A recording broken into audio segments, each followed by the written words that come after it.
Hello guys, galing ako ng massage ng friend ko, with friend.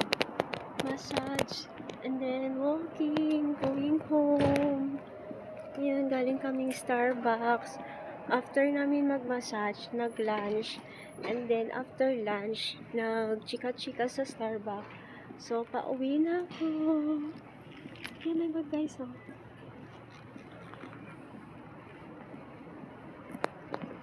My outfit for today. Walking while walking. Yan, nagpa-gupit ako.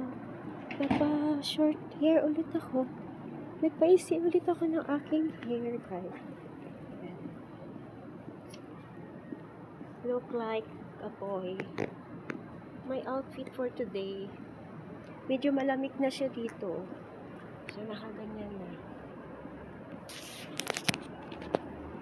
And I'm walking, going home along this street.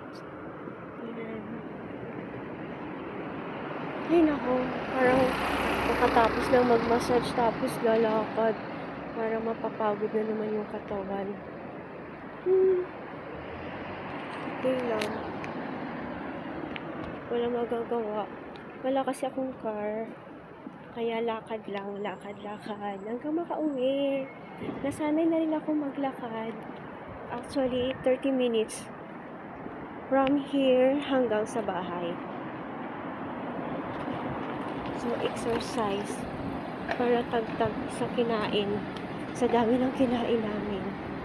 So, hindi ko na na-vlog yung pagkain namin. Yung pagmasag kasi parang bawal. Dito kami galing. Dito kami nagpamassage yung Thai massage.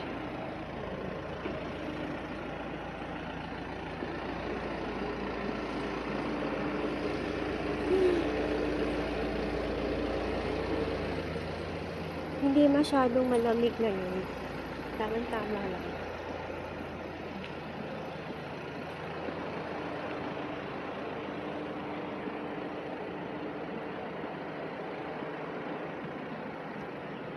Ang tagal ko nang hindi nakapag-upload sa YouTube ko. So, ito, upload ko ito mamaya. Wala lang. Pang-update. Hindi man ako lagi nakapag-update. With the reader. Okay, so, bye guys. See you na lang sa ibang other time. Bye. God bless all.